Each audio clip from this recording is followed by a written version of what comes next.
अहम पहलू अदा करता है।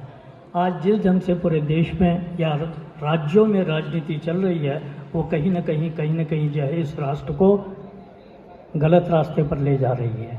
जितने जो है राज्य हैं उन राज्यों को भी जानते हैं आप, इसलिए राष्ट्र निर्माण के साथ में एक सफल राजनीति, एक अच्छी राजनीति, एक वैदिक राजनीति, वेदों के आधार पर की राजनीति की जो बात आर्य समाज पहले से रखते आया है, उस बात को पुनः एक रूप से जागृत करने की ज़रूरत है। हमें सीमित न होकर के बहुत विशाल हृदय से जनता के बीच में जाने की ज़रूरत है। यही संदेश मैं समझता हूँ कि ठाकुर विक्रम सिंह जी ने हमें देते आए हैं। पुनः एक बार उनको मैं शुभकामनाएं देते हुए, बधाई देते हुए, उनके परिवारजनों को भी मैं बधाई देते हुए सारी आर्य समाज की ओर से शुभकामनाएं। धन्यवाद। बहुत बहुत धन्यवाद आर्य जी। अब हमारे बीच में डीएवी के पब्लिकेशंस के हेड और आर्य जगत पत्रिका, बहुत आर्य समाजों में आप सब उसके सदस्य होंगे, उसके माननीय संपादक श्री एस.के. शर्मा जी से निवेदन है कि वो भी अपना शुभकामना संदेश हमें प्रदान करें।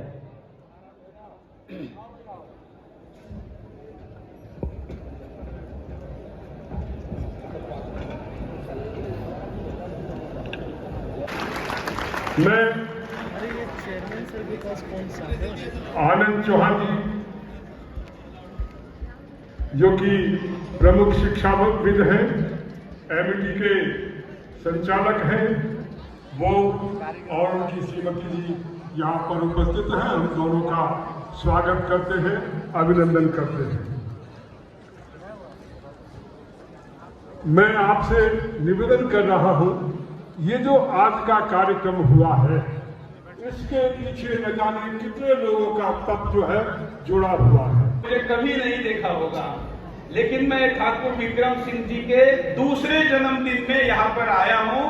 ये इसलिए क्योंकि सामान्यतः दिल्ली में ऐसा कहा जाता है कि दिल्ली उगते सूरज को प्रणाम करती है।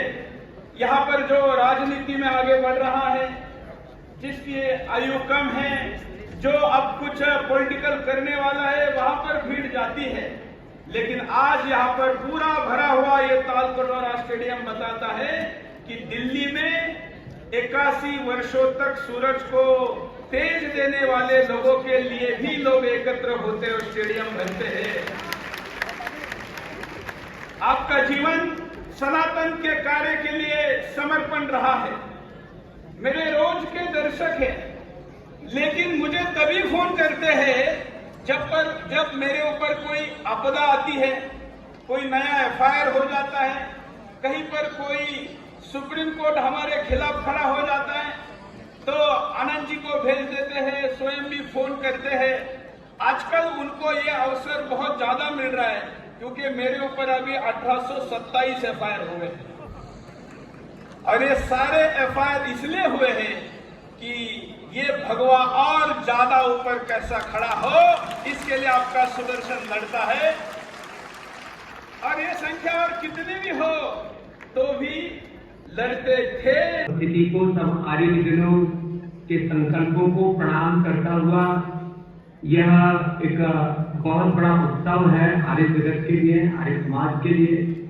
हमारी आर्य परंपरा, ऋषि परंपरा जिस तरह से गौरवान्वित हो रही है। कल ही मैंने जब मीडिया वालों ने मुझे घेर लिया तो बोले आप सनातन को जो खत्म करने की बात कर रहे हैं, क्योंकि वेदों में किस प्रकार के विचार को हमें फैलाना है।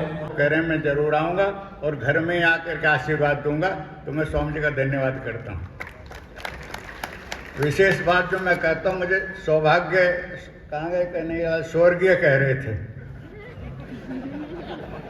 भाई सच बात यह है, मैं हूँ स्वर्गीय। अब आप देख लो कैसे। भाई जब मैं पैदा हुआ, एक जमींदार घर में पैदा हुआ, गांव के मुखिया थे, सबसे बड़े जमींदार थे, और स्वामी जी को उससे आशीर्वाद से लेकर के वो कट्टर आर्य बने। और जब पैदा हुआ तब मेरे हिस्से में इतनी जमीन थी, मुझे कुछ करने की जरूरत नहीं थी, और आज भी मेरे हिस्से में इतनी जमीन है, कुछ करने की जरूरत नहीं है। और दूसरी बात यह है, 4 बेटे 1 बेटी है, यानी हमारे यहाँ घर में कोई क्यों नहीं कह सकता भाई आपने ये क्यों कह दिया, क्यों नहीं उठता। बस जो बड़े भाई ने कह दिया बस सब ठीक है, मैं जो कह दूँ सब ठीक है। तो ऐसे परिवार बहुत कम मिलते हैं। और बेटी हैदराबाद में बिट्टलाल जी बैठे थे भी, उन्हें पता है वो वहाँ आर्य समाज का भी और भी तरह के सामाजिक कार्य करती है। तो मैं जो आपसे निवेदन करने आया था 2 बातों का, आज हमारे आर्य समाज की हालत पर सब लोग जो समझदार हैं वो चिंतित हैं, और आज़ादी के बाद जो तेजस्विता होनी चाहिए तो वो समाप्त हो गई। केवल हिंदी रक्षा आंदोलन चला और उसके बाद में गौ रक्षा आंदोलन, इस तक तो थे ठीक, और उसके बाद हमारा क्या काम हुआ, आपस में लड़ने झगड़ने लग गए। इसीलिए सबसे पहले आर्य समाज के संगठन को मजबूत बनाओ। आज सभी लोग हैं, इसलिए उनसे निवेदन करता हूँ। और भाई मैं हूँ 80 साल का, न मुझे किसी सभा में अधिकार चाहिए न राजनीति में कोई अधिकार चाहिए, तो इनकी मुझे तो कोई आवश्यकता है नहीं, मैं इन सबसे अलग हो चुका हूँ। मैं संसार का उपकार करना था, जिन्हें दुनिया में वैदिक धर्म का विस्तार करना था, अनाथों और अछूतों का जिन्हें उद्धार करना था, जिन्हें इस देश और जाति का बेड़ा पार करना था, उन्हें देखो तो बाहम पर करे बेकार बैठे हैं, समाजों को मिटाने के लिए तैयार बैठे हैं। यानी उस समय में लिखा उन्होंने, सभाओं में सदा जो संगठन के गीत गाते हैं, बड़े सरगम सुनाते हैं, बड़ी बातें बनाते हैं, खुदाई का जो खुद को बेगर्ज खादिम बताते हैं, जो उनके दिल टटोलो तो खुद ही से स्याह पाते हैं। ये लीडर रहे तो हो चुका उद्धार वेदों का, इन्हें तो खून करना है दयानंद की उम्मीदों का। जमाना रस करता था कभी वो प्यार था हमें, हर एक दूसरे का मुनीसो ख्वार था हमें, धर्म पर जान देने को हर एक तैयार था हमें, बला का जोश था और जज्बे इशार था हमें, मगर अब आर्यों में नाम को उल्फत नहीं मिलती, न वो श्रद्धा न वो भक्ति न वो हिम्मत पाती है।